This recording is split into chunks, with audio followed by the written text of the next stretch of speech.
Mas vamos aqui para o nosso tema.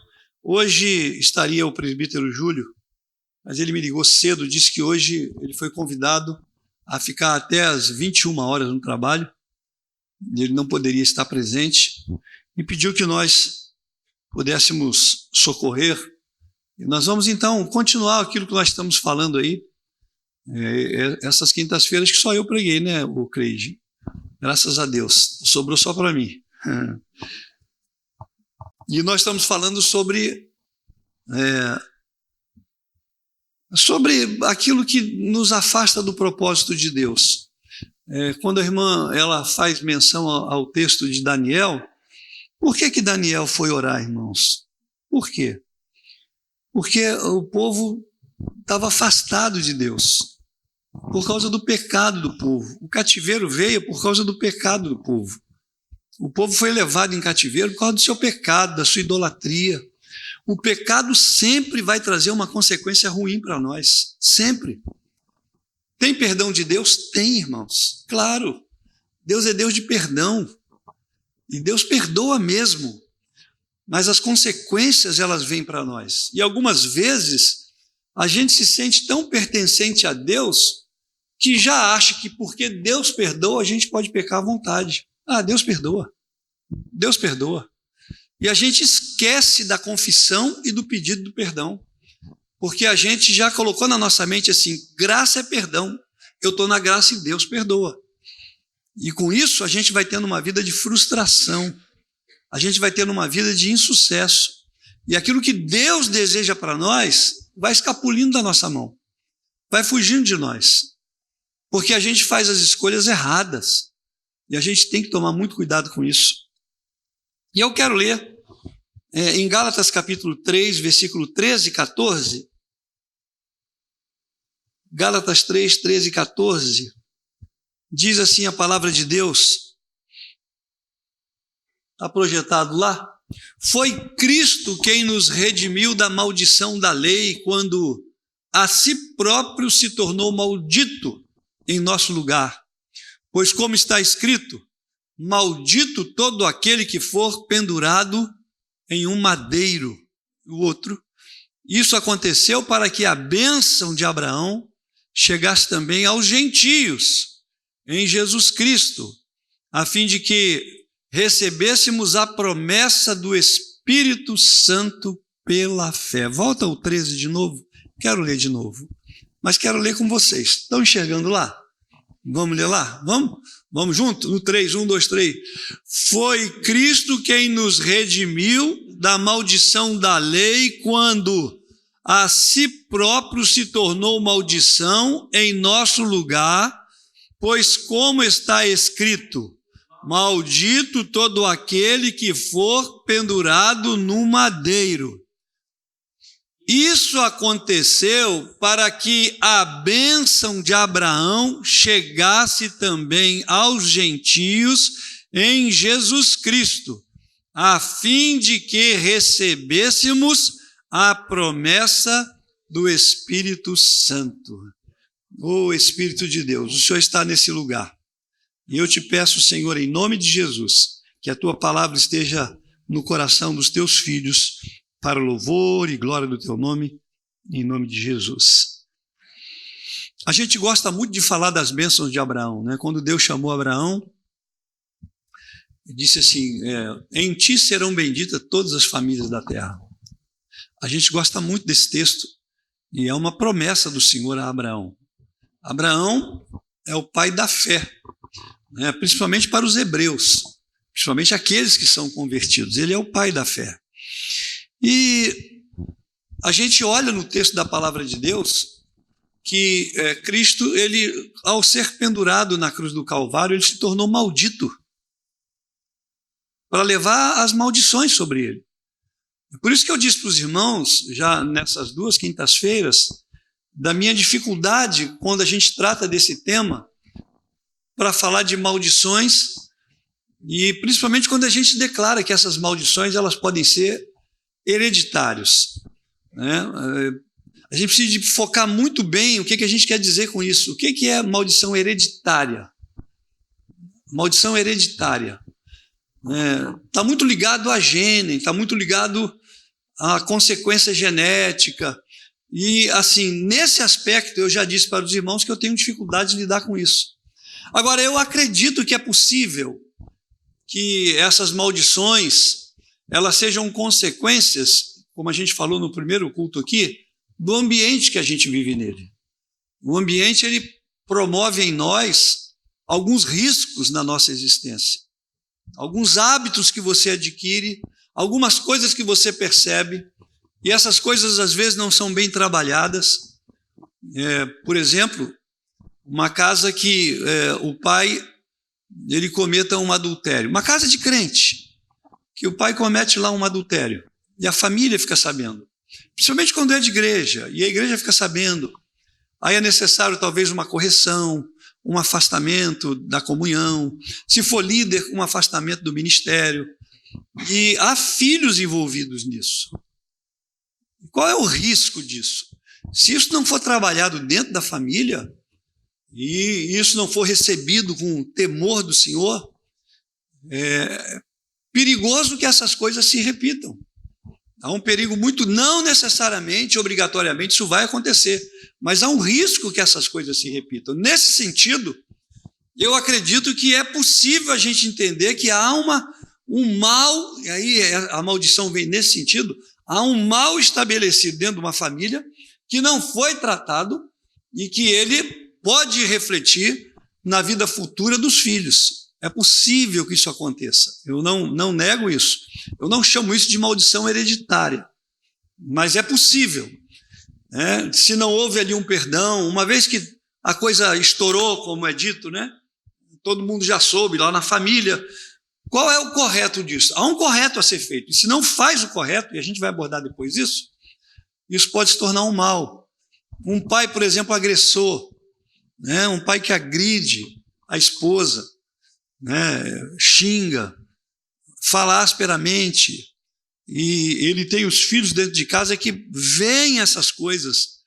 Isso é um mal naquela família. E no sentido de ser um mal, isso se torna o quê? Uma maldição. E muitas vezes isso acontece em lares de cristãos, irmãos. E os filhos que vivem essas coisas, a tendência desses filhos, pelo convívio, pela maneira como eles vivem, é a repetição. É a repetição. E aqui há dois perigos: a repetição nos filhos e o medo que as filhas passam a ter de homem. Olha como é que o negócio funciona. Os filhos, eles têm a tendência, se isso não for bem tratado lá, a repetir o fato. E as filhas passam a não olhar com bons olhos. Não estou generalizando, tá, irmãos? Não estou dizendo que é todo o caso. Existem casos e casos. Mas não olhar com bons olhos a figura masculina. Esse é um risco, essa é uma tendência, esse é um perigo que nós às vezes corremos e a gente precisa ficar muito atento com esses fatos. Mas nós também não podemos, irmãos, olhar nossa jornada passada e acumular algumas histórias que são negativas, porque nós temos também histórias positivas, mas a gente muitas vezes, eu não sei se acontece com vocês, quando os filhos se reúnem, talvez alguns não tenham os filhos ainda crescidos, tão pequenos ainda, mas quando os filhos se reúnem, na minha casa é assim, meus 3 filhos homens, quando eles vão lá para casa, fazer um churrasco aí, pai, aniversário da mãe, dia das mães, eles vão para lá. E eles sentam na mesa e começam a contar histórias assim, lembrando coisas que eles dizem que nós fazíamos exagerando, porque nós não fazíamos. Ou eu, pelo menos, não lembro se fazia. Talvez até fizesse. Aquele que diz, quem apanha não esquece. Quem bate, esquece rápido. Mas eles começam a jogar na mesa. Que nada, pai, o senhor? Que o senhor? Mãe, a senhora? Mãe, a senhora? Só que vai para o exagero, Eles acabam exagerando um pouquinho. A Débora de primeiro ficava muito nervosa. Eu falei, Débora, leva na brincadeira. Não se estressar com isso é bobagem. Está todo mundo rindo. Eles estão rindo. Estão fazendo isso para rir. Ria com eles. Mas nós não podemos carregar na nossa memória esses pesos que eles não podem, não devem ser nossos pesos. Nós não podemos. Há pessoas que carregam a vida toda uma bagagem, uma mala que não é para ser carregada. Não é. E por que elas carregam? Elas carregam sob o argumento de que a vida é assim mesmo. Eu nasci para isso mesmo. Esse sofrimento faz parte da minha vida. Isso é o meu destino. Mas na Bíblia, meus irmãos, este ciclo repetitivo de dor, que muitas vezes ele passa de geração para geração, ou que muitas vezes nos amarra ao passado, é chamado de cativeiro espiritual. Aí nós podemos chamar de maldição. Eu gosto mais da palavra cativeiro, aquilo que nos prende a uma circunstância espiritual vivenciada na família que não foi tratada e que não foi cuidada. Mas a boa notícia que a gente tem nesse trabalho que nós estamos fazendo, e a boa notícia desta noite, é que o nosso Deus não nos chamou para viver amarrados ao nosso passado. Ele nos chamou para vivermos em liberdade. Ele levou a maldição na cruz para que nós pudéssemos ser livres, e isso importa para nós.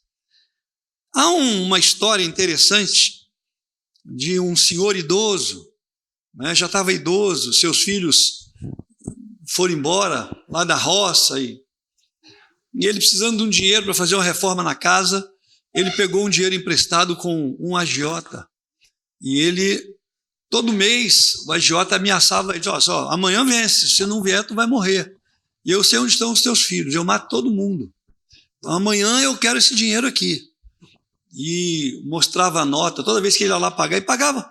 Quem pega dinheiro com a agiota, irmão, isso é a maior loucura que se faz, às vezes no desespero a pessoa faz isso, mas é a maior loucura que você faz, porque a dívida do agiota não acaba nunca, a menos que você pague toda, mas não acaba nunca. Ele te cobra 20%, 30% por mês, é para não acabar mesmo. Então ele te empresta 1.000 e te cobra 20%, 30% todo mês. Vamos botar 20% todo mês. Você todo mês tem que levar R$200 para ele. Todo mês você tem que levar. E daqui a pouco está corrigido, porque ele vai corrigir aqueles R$1.000.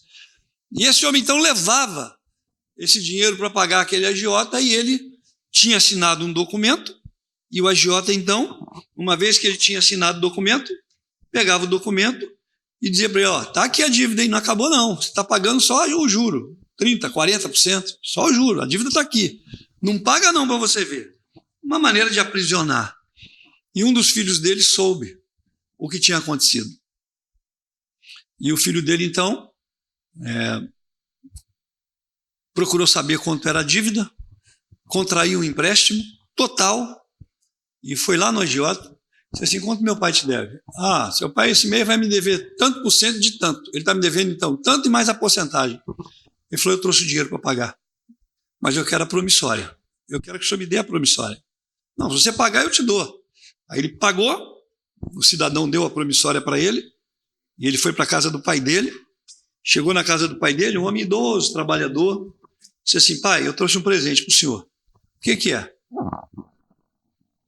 A promissória, eu resgatei lá do agiota, e o senhor não precisa mais ir lá pagar nada, o senhor não deve mais nada, a dívida está quitada, a dívida está paga, a dívida está paga. Isso nos remete, meus irmãos, àquilo que Jesus fez na cruz do Calvário por nós. Eu gostaria que projetasse para nós Colossenses 2,14, eu quero ler esse texto com os irmãos, quero ler esse texto. Isso é o que Jesus fez por nós na cruz do Calvário.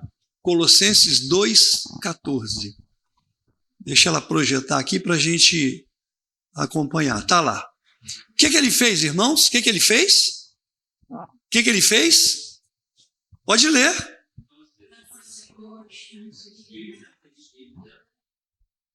Que consistia em ordenanças e que nos era contrária. Ele a removeu completamente e fez o quê? Pregou na cruz. A nota promissória ele pegou. Ela era contra nós.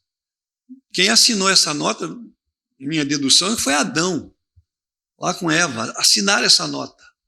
Ele cancelou, ele liquidou, ele acabou com ela. Ele botou lá, pregou lá na cruz com ele, ela foi. E ele botou um fim nisso, meus irmãos. Jesus fez exatamente isso, como esse filho fez ali com o seu pai. Nós tínhamos uma dívida impagável. Impagável.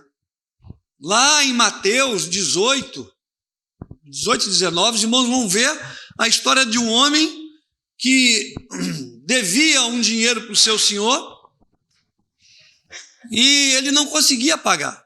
Mas tinha alguém que devia para ele. O senhor dele perdoou a dívida dele, mas ele não conseguiu perdoar a dívida da pessoa que estava devendo a ele. Porque era muito dinheiro. A dívida era impagável. A nossa dívida, meus irmãos, ela era impagável. E era o nosso pecado, eram os nossos erros, os erros da nossa família. E o inimigo das nossas almas, ele procura, irmãos, ter a nota promissória para esfregar na nossa cara, para mostrar para nós, tem dívida. Mas nos diz a palavra de Deus que o Senhor pagou. E Ele faz isso das mais diversas formas. Ele faz isso quando lança sobre nós muitas doenças, quando coloca dentro da família uma confusão que você acaba sem entender. Por que essa confusão, meu Deus?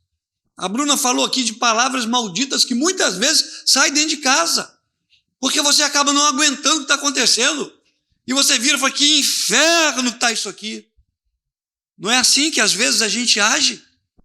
São dívidas que Satanás acha que ele ainda tem nas mãos para poder esfregar na cara ou no lar de muita gente, trazendo depressão, trazendo escassez, trazendo tristeza, trazendo divisão, trazendo guerra, falta de amor. Mas a palavra de Deus, aqui em Gálatas 3,13, que nós acabamos de ler, diz que Cristo nos resgatou da maldição da lei. Ele já pagou o preço. Ele disse que maldito é aquele que é cravado no Calvário, e ele foi maldito por nós. E ele cravou a nota promissória que era contra nós. Lá na cruz, Jesus pagou o preço. E agora, meus irmãos, Satanás, ele não pode mais continuar usando disso para jogar sobre nós enfermidade, para jogar sobre nossa família maldição. Ele não pode, ele está proibido. Mas muitas vezes, irmãos, essas coisas acontecem, essas coisas vêm. Mesmo ele não podendo, ou eu poderia mudar a palavra aqui e dizer que Satanás não deveria fazer isso. Mas mesmo ele não devendo fazer isso, ele faz. E ele cria os cativeiros espirituais, ou se os irmãos quiserem chamar, as maldições. E o que traz essas maldições? Há pelo menos 4 coisas que trazem maldição. Semana passada falei alguma coisa, eu vou falar mais alguma coisa hoje. Primeiro, as palavras malditas que nós falamos e muitas vezes são repetições daquilo que nós já ouvimos. Quer ver uma coisa tão corriqueira em nós, irmãos, que não deveria sair da nossa boca? Da minha boca já saiu. Hoje eu luto para isso não sair mais. Também não tem mais criança para ensinar. É quando você está ensinando seu filho. Ensinar criança a alfabetização não é uma obrigação só da escola. O maior problema dessa geração que está aqui hoje é que os pais abandonaram o princípio da educação dentro do lar. Está deixando por conta da escola. E isso está dando um atraso na educação das crianças, na alfabetização das crianças. Por quê? Porque os pais não estão colaborando mais. Mas por que não? Porque é estressante, irmãos. A educação é estressante.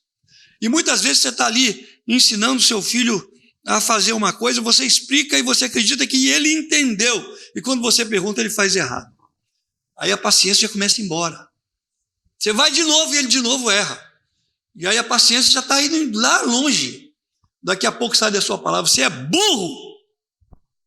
Quem já não fez isso? Só que você decretou uma maldição sobre o seu filho. E a gente não tem depois a humildade de pedir perdão. Ah, minha mãe fez isso comigo, por isso você está repetindo. Exatamente por isso você está repetindo. Você está debaixo dessa maldição da sua mãe, desse cativeiro que a sua mãe criou, essa prisão que sua mãe te pôs, você está repetindo por isso. E a gente escuta muito isso hoje. Ah, meu pai fez isso comigo, eu não morri. Não morreu, mas está aí, carregando esse cativeiro com você e passando esse cativeiro para o seu filho. Então, essas palavras malditas que a gente diz, você não vai dar em nada. Você não vai dar em nada. Você nasceu para ser o problema da família.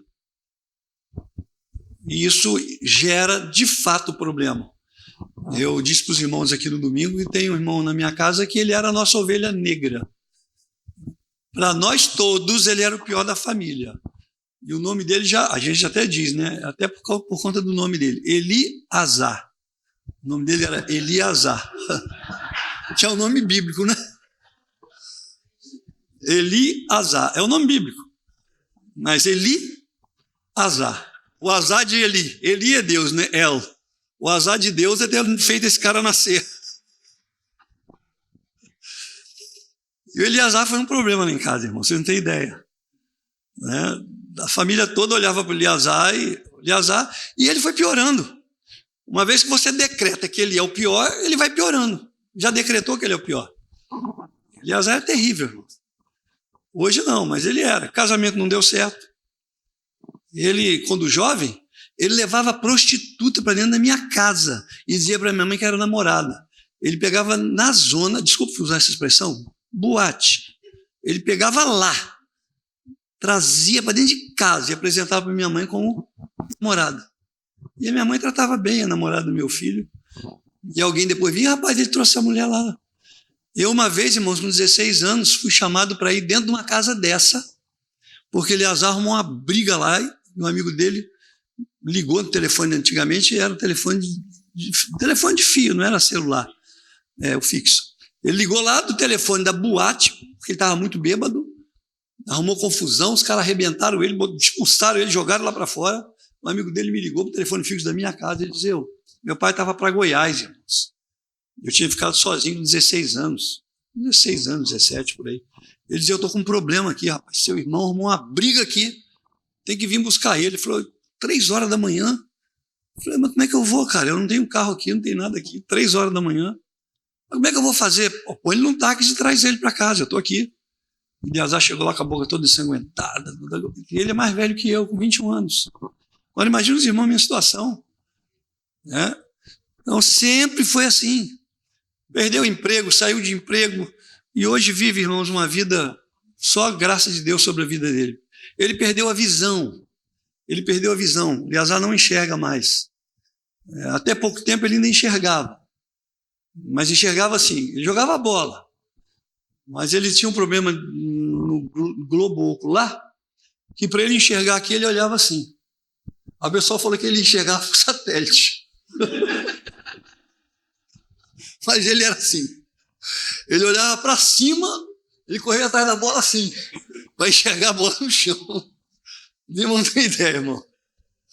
Os irmãos não tem ideia. E por que ele teve esse problema de glaucoma? DST, doença sexualmente transmissível, com essas mulheres. Foi uma luta, Eliazar. Mas por quê? Um dia eu lembro, eu estava lá, estava no corredor da minha casa, eu estava lá no corredor. Meu pai começou a discutir com meu pai, que ele queria um dinheiro para sair. Ele queria ir, fim de semana, ele queria um dinheiro. Não trabalhava, queria um dinheiro. Pai, me dá o dinheiro aí. Dá o dinheiro para quê? Eu vou sair. Você vai onde? Eu vou sair, não interessa não, me dá o dinheiro aí. Pai, não vou dar não. Pô, pai, me dá o dinheiro aí, rapaz, me dá o dinheiro aí. Aí o pai pegou a passagem. Quanto que é a passagem? R$5. Aí deu R$10 para ele. Então, para você voltar. R$10, estou falando hoje. Naquela época eu não lembro. Você quer dinheiro da passagem para ir para voltar.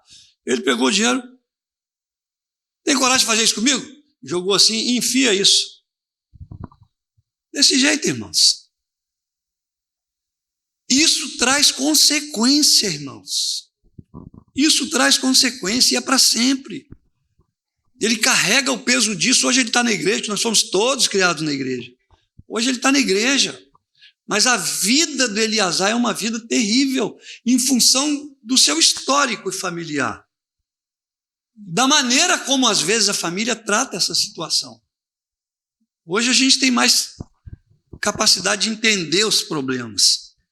Talvez faltou para Eliazar uma compreensão que hoje a gente tem. Talvez ele fosse um TDAH, talvez ele fosse um autista, talvez fosse alguma coisa, a gente não sabia. E a gente ele era tratado assim, revidando o que ele fazia. E isso nos coloca debaixo de um cativeiro. Palavras malditas que você escuta, o que você fala, elas abrem uma porta muito grande para que Satanás ele jogue o cativeiro, a maldição dele. A segunda é pecados e erros. Vejam que há uma tendência dos pecados dos nossos antepassados repetir em nós. É hereditário? Não. É o que eu disse aqui desde o começo. Na minha casa, por exemplo, irmãos, eu já disse para os irmãos, fui criado na igreja. Na minha casa, por exemplo, assim, nós somos fundadores da Igreja Congregacional de Volta Redonda. Nós somos fundadores. A igreja nasceu praticamente com o meu pai, com ele. Mas o que eu vi a minha vida toda, para mim, meu pai é o mais excelente que tem, mas o que eu vi meu pai brigando por causa da igreja, brigando com pessoas por causa da igreja, o zelo que ele tinha, tipo o apóstolo Paulo, que foi capaz de matar por causa do zelo dele pelas coisas de Deus. Paulo não matava porque era ruim, não, irmão, porque ele era zeloso. O texto diz isso, e ele declara isso. Às vezes o nosso zelo nos leva para o pecado, quando ele é um zelo excessivo, quando ele é um zelo irracional. E meu pai era tipo zeloso e irracional. Se fosse preciso de brigar, ele brigava dentro da igreja, por causa da igreja. E nós, às vezes, irmãos, não entendemos isso, acabamos pecando. Veja que o pecado, ele também nos joga no cativeiro.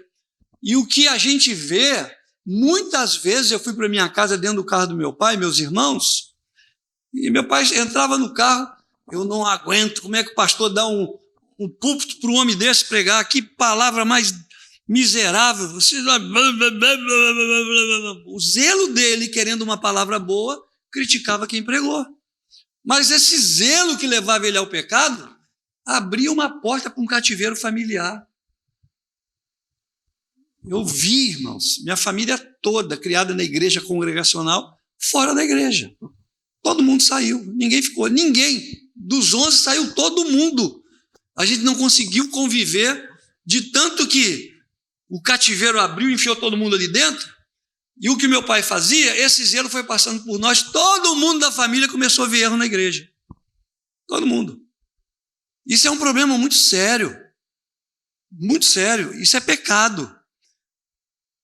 E tem gente que diz assim, eu sou verdadeira mesmo, está errado, eu falo mesmo, como se a vida dela fosse a coisa mais certa do mundo. E não é. A gente perdeu aquele espírito de compreensão dos fatos. Isso cria um cativeiro muito grande. Esses pecados e esses erros que a gente comete, isso passa para a geração, para nossos filhos, e a gente enfrenta isso com assim, um olhar assim de tristeza, a gente vê isso acontecer. E a falta de perdão. A falta de perdão mantém o nosso coração preso ao passado. Perdoar é se libertar do passado. Enquanto você não perdoa, você está lá.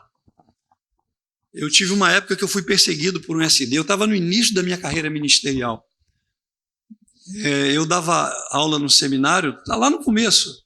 Estava com 25 anos, 30 anos. E eu tinha uma irmã da igreja que ela estudava no seminário. E eu, assim, na minha inocência, eu dava carona para a irmã. Acabava o culto, o seminário acabava 10 horas. Eu estava indo para lá, ela dizia, pastor, o senhor está indo para São Luís, que era o bairro, estou. O senhor me dá uma carona? Eu dou, e ela sentava na frente. Isso começou a trazer, assim, para quem via, uma repercussão negativa, e chegou no SD. E o SD começou a me perseguir, irmãos. A ponto de ir comissão na minha casa, e eu fui proibido, você não vai levar mais ela, acabou. Para evitar o problema, você não leva. Eu falei, tudo bem, se não é para levar, eu não levo. Mas me deu um ódio daquele homem, sabe, irmãos? A gente é pastor, mas é humano. Não deveria ser assim, mas eu era muito novo e eu sou muito temperamental.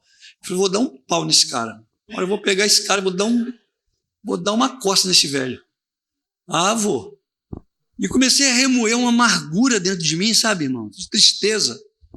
Até um dia, num concílio, o Espírito de Deus tocou no meu coração e falou assim, hoje é dia de concerto. Falou para mim, irmãos. Não precisou ninguém falar, não. Falou aqui dentro. Há um momento no concílio, antes de começar o expediente, que o bispo, vamos abrir aqui o expediente para alguém, se quiser se manifestar, falar alguma coisa, o momento é agora, é 15 minutos. O Espírito de Deus levanta, vai lá e pede perdão para ele. E eu endureci o coração, o Espírito Santo falou assim, levanta, vai lá na frente de todo mundo e pede perdão, porque esse assunto chegou no conselho, o conselho já sabia disso. Você tinha que pedir perdão lá. Eu levantei e fui. E fui sem força, chorando, e chamei ele lá na frente. Quero chamar aqui na frente o pastor fulano de tal, meu SD. E ele é um homem assim, muito antigão, sabe, irmãos? Ele era engraçado, não tem ideia. Quando ele descobria que tinha uma fofoquinha do membro, ele botava uma capa preta, um chapéu, e entrava ele tinha 3 carros, um dos carros dele, e ficava assim na porta da igreja esperando o membro sair, ia seguindo de carro aquela pessoa para ver se flagrava alguma coisa para poder tomar atitude. E quando pegava, irmãos, uma vez uma ovelha de uma igreja que eu pastoreei, que ele pastoreou também, ela foi pega descobriram um adultério dela, né? Uma prostituição, sei lá. E ele falou na frente da igreja, naquela época falava, a irmã fulana de tal está sendo excluída porque cometeu adultério. Está excluída. Hoje faz isso, você vai para a justiça, né? E eu chamei ele lá na frente. E ele chegou lá na frente, eu estendi a mão para ele, eu quero te pedir perdão. Ele estava assim ficou. Aí eu fui, botei a mão no ombro dele, ele tentou se esquivar, eu travei. Falei, eu quero pedir perdão, pastor Geraldo. Eu guardei no meu coração um ressentimento contra ele, talvez ele não saiba, mas ele sabia. E eu quero pedir perdão a ele por tudo que já aconteceu. Quero dizer para ele que estou aqui como um servo submisso. Aí quando acabou aquela manifestação de alegria, né, o bispo orou, aí eu sentei, irmãos. Quando eu saí dali, parece que eu estava leve. Eu estava solto, acabou, aquele peso ficou com ele. Se ele me perdoou bem, se não, amém. Mas perdoou, porque tempo depois a gente começou a se encontrar. E quando eu fui a SD, eu fui a SD no lugar dele. O bispo que entrou tirou ele e me pôs no lugar dele. Falei, bom, agora quem vai ficar com raiva é ele. Então, assim, você precisa entender que a falta do perdão, ela te mantém preso ao passado. Ela te agarra lá no problema. Quando você perdoa, você sai desse problema. Esse problema vem. O caminho prático para a libertação. O caminho prático para a libertação é a confissão. Mas você precisa identificar. Olhe para a sua vida hoje. Existe alguma dor, algum medo, ou um padrão que tem se repetido na sua vida? Você deve levar isso a Jesus em oração. Alguma coisa que você percebe que foi assim lá na sua família, você deve confessar isso ao Senhor e aceitar que o Senhor te liberte e não carregar mais esse fardo com você. O segundo é liberar o perdão. A falta de perdão é a corrente que nos amarra àquele cobrador. O terceiro é declarar a palavra. Use a sua boca para abençoar e não para amaldiçoar. Em vez de dizer, minha família não tem jeito, meu filho não tem jeito, o Eliasar é do azar. A minha casa é do Senhor, o meu irmão é do Senhor, a minha família é do Senhor, o meu marido é do Senhor, a minha esposa é do Senhor, porque lá em Romanos 8:1 diz que agora nenhuma condenação há para os que estão em Cristo Jesus. Meus irmãos, o fato de nós às vezes estarmos tanto tempo na igreja, envelhecemos na igreja, né? Temos a idade avançada, não significa que a nossa história acabou. Não significa que a nossa vida acabou, mas significa que o tempo de colher a paz, ele ainda existe sobre nós. Talvez a gente, mesmo com a nossa idade, assim, avançada, estamos ainda encarcerados nesse cárcere de opressão que nos traz tristeza dentro da nossa casa, dentro da nossa família, dentro do nosso trabalho. Mas o Senhor deseja, irmãos, trazer alegria, libertação, trazer libertação desse cárcere que nós estamos dentro dele. As coisas não têm que ser como tem sido. Você crê num Deus que muda a circunstância. Você tem um Deus que é capaz de mudar, mas você precisa de tomar uma atitude. Você precisa. O cobrador não tem mais direito de bater na sua porta com a nota promissória dizendo eu vim cobrar. Ele não tem. Porque a dívida que era contra você, ela foi pregada na cruz do Calvário com Jesus Cristo. Você está liberto, você está livre. Então, minha palavra para você hoje, eu não sei como é que está o seu lar, eu não sei como é que está a sua casa, eu não sei como é que está a sua vida, o seu relacionamento, mas eu sei aquilo que Jesus pode fazer e não precisa ser do jeito que está. Não tem que continuar do jeito que está, não tem. Comece em nome de Jesus a buscar uma mudança e essa mudança vai começar por você. Você que conhece a palavra de Deus. Eu sei que aquelas pessoas que o cônjuge não é da igreja ou não é cristão, às vezes enfrentam algumas adversidades, mas é preciso ter sabedoria para lidar com isso. É preciso pedir a Deus sabedoria. E eu tenho certeza que Deus há de derramar sabedoria sobre os nossos corações. Que Deus nesta noite nos faça entender isso. Você não está debaixo de maldição. Não. Se você está preso nesse cativeiro, essa noite o Senhor deseja abrir a porta desse cativeiro e falar para você, sai daí. Acabou, você não vai mais viver isso aí. Você está livre disso aí. O Senhor deseja fazer isso com você. Creia nisso. Receba essa palavra no teu coração. E que o Senhor te abençoe em nome de Jesus. Amém? Vamos orar ao Senhor.